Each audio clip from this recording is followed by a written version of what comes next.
ये गीता उपदेश वो परम सत्य है जिसे अपनाकर हर व्यक्ति दुख क्लेश मुक्त होकर सफल सुखद जीवन जी सकता है। इस लेख में गीता की 15 ऐसी बातें बताई गई हैं जिसके ज्ञान की जरूरत हर व्यक्ति को पड़ती है। मनुष्य का संघर्ष जितना बाहरी होता है उतना ही आंतरिक भी चलता रहता है। सोच और कर्म का संतुलन ही सफल जीवन का मंत्र है। सही गलत और उचित निर्णय की दुविधा में फंसे व्यक्ति को गीता के इन उपदेश से मानसिक संबल और धैर्य मिलता है। विश्वास की ताकत। तुम अपने विश्वासों की उपज हो।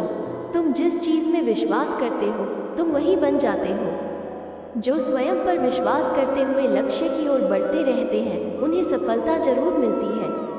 अगर व्यक्ति अपने लक्ष्य के लिए कर्म में पूरे मन से लग जाता है और उसे कर्म करने से खुशी मिलती है तो सफलता उससे दूर नहीं। मृत्यु से भय व्यर्थ है। हर व्यक्ति के मन में मृत्यु का भय होता है। इस संसार का जब से निर्माण हुआ है तब से जन्म मृत्यु का चक्र चलता आ रहा है। यह प्रकृति का नियम है। इस सत्य को स्वीकार करके भयमुक्त होकर आज में जीना चाहिए। किसी को भी आने वाले पल के बारे में कुछ नहीं पता होता, लेकिन इस संशय में भयभीत रहने से जीवन नहीं जिया जा सकता। कर्म सबसे ऊपर आता है। श्री कृष्ण अर्जुन से कहते हैं कि व्यक्ति कर्म करने के लिए ही पैदा हुआ है और बिना कर्म किए कोई रह नहीं सकता।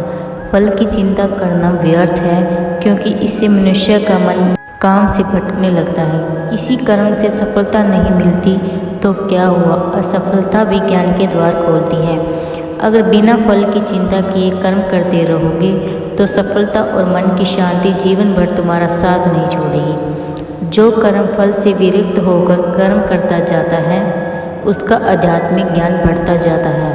हमेशा स्वार्थ होना गलत है। जो व्यक्ति हमेशा स्वार्थ प्रेरित होकर फल की चिंता करते हुए अपने कर्म करते हैं और सिर्फ फल ही उन्हें कर्म करने को प्रेरित करता है, ऐसे लोग दुखी और बेचैन रहते हैं क्योंकि उनका दिमाग हमेशा इसी उलझन में फंसा रहता है कि उन्हें क्या फल मिलेगा। स्वार्थ व्यक्ति सुखी नहीं रह पाता और ऐसे व्यक्ति से कोई भी संबंध नहीं बनाना चाहता। इसलिए स्वार्थ से ऊपर उठें और दूसरों का हित भी सोचें। क्रोध से सबका नुकसान है। क्रोध या गुस्सा करना व्यक्ति के दिमाग में उथल पुथल पैदा कर देता है। आवेश में विवेकहीन होकर कई बार व्यक्ति अपना ही नुकसान कर बैठता है या फिर अपनी ही मानसिक शांति को भंग करके खुद को कष्ट देता है। क्रोध की अग्नि में बुद्धि और तर्क नष्ट हो जाते हैं और व्यक्ति बिना विचार किए बस अपने अहम की तुष्टि करने वाला काम करता है। गुस्सा व्यक्ति को विचार को पंगु बना देता है और भ्रम पैदा करता है। मन पर कंट्रोल जरूरी क्यों है? मन का स्वभाव है कि ये आसानी से भटक जाता है। अगर जीवन सफलता की दिशा में ले जाना है तो मन को काबू करना बहुत ज़रूरी है। श्री कृष्ण कहते हैं कि बार बार प्रयास करने से धीरे धीरे चंचल मन को भी वश में किया जा सकता है। मन को वश में करने से दिमाग की शक्ति केंद्रित होती है जिससे कार्यों में सफलता मिलने लगती है। और मन को वश में नहीं करोगे तो यह आपको सबसे बड़ा शत्रु बन जाएगा। भगवान में कोई छोटा बड़ा नहीं। इस संसार में ईश्वर कई रूपों में माना जाता है। इनमें से कई रूप बड़ा छोटा नहीं है। परमात्मा का हर स्वरूप समान है। जैसे हर नदी अंत में सागर में जाकर मिलती है, वैसे ही धर्म मत और संप्रदाय की धाराएं परमात्मा रूपी समुद्र में समा जाती हैं। यह संसार परमपिता का ही स्वरूप है। वो हर कण में विद्यमान है। कर्तव्य का पालन जरूरी है। भगवान श्री कृष्ण उपदेश देते हैं कि हर व्यक्ति को अपने कर्तव्य का पालन करना चाहिए। यही धर्म है।